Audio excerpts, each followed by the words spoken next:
वजनच खूप वाढलं होतं. मला पाहिलं की मित्र गाणे म्हणायचे.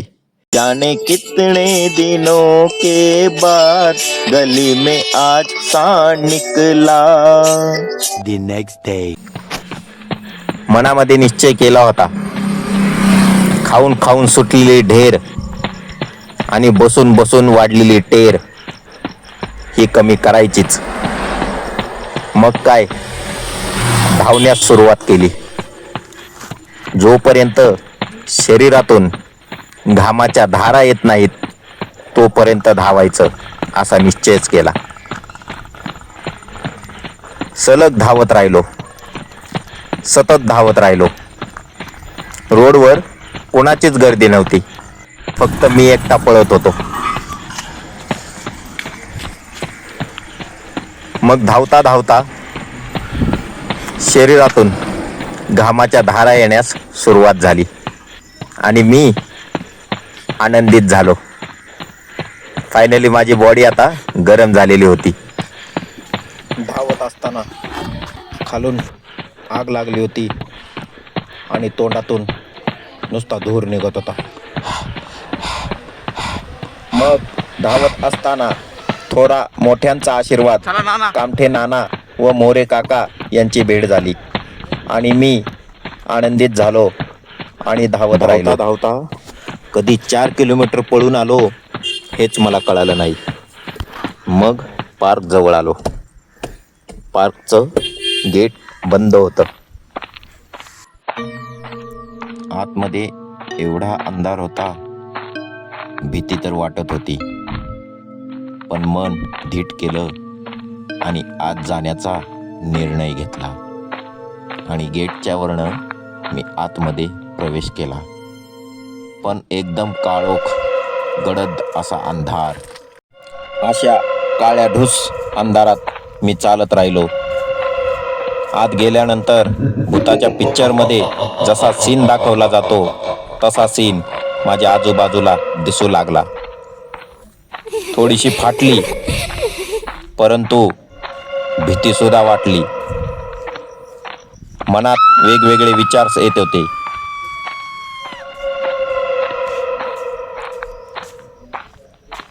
लाईट चालू करण्यासाठी डीपीचा दरवाजा उघडला आणि मग लाईट्स चालू केल्या.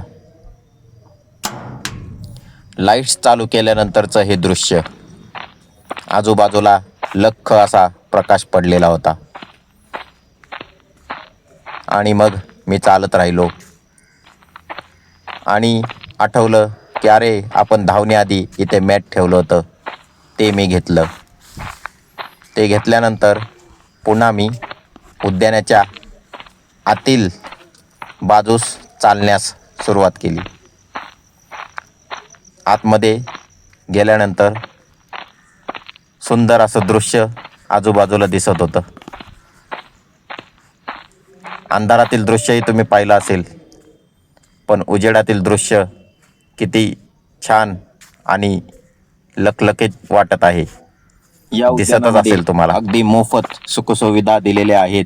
त्या सुखसुविधांचा तरुणांनी, वृद्धांनी म्हणजे सर्वांनी फायदा घ्यावा व रोज आपल्या शरीरासाठी किमान 1 तास तरी द्यावा.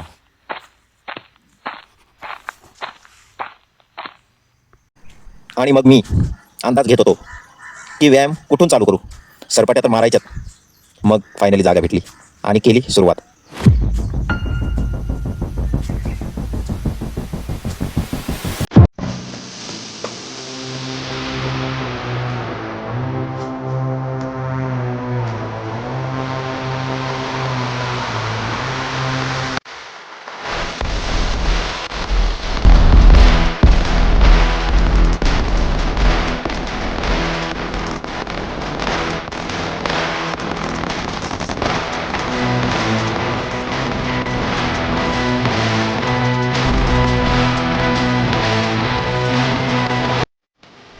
खाताना मजा वाटली आणि वजन कमी करायला हातभर फाटली.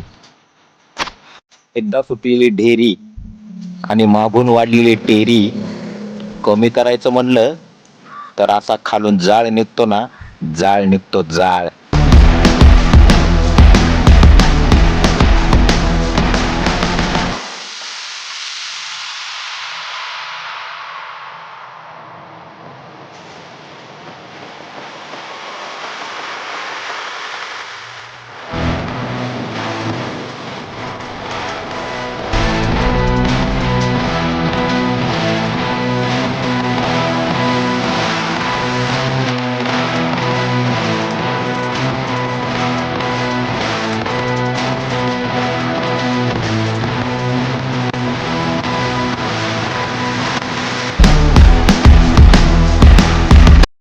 व्यायाम झाल्यानंतर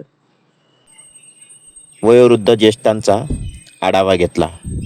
उद्यानामध्ये नियमितपणे रोज येणारे हे रिटायर मेजर आहेत. आता यांचं वय 74 वर्षे आहे, परंतु नियमितपणे ते रोज उद्यानात येतात. यांना सुपारीच्या खांडाचं सुद्धा व्यसन नाही आहे. अशी माणसं खूप कमी वेळा भेटतात.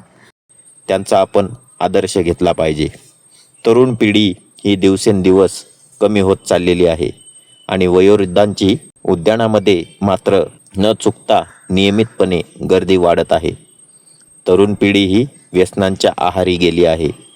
तरी माझी कळकळीची विनंती आहे, तरुण पिढीने अशा लोकांचा आदर्श घेऊन वेळ वाया न घालवता नियमितपणे व्यायाम केला पाहिजे.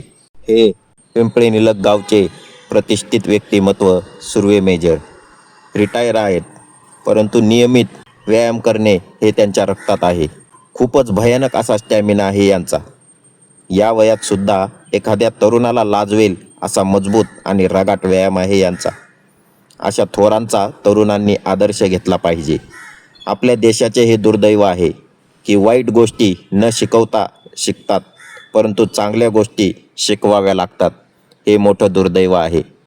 दैनंदिन जीवनामध्ये शरीरासाठी 1 तास दिलाच पाहिजे. असेच नवनवीन व्हिडिओ पाहण्यासाठी आपल्या AK व्लॉग्स या चॅनलला सबस्क्राईब करा आणि बेल आयकॉन दाबायला विसरू नका.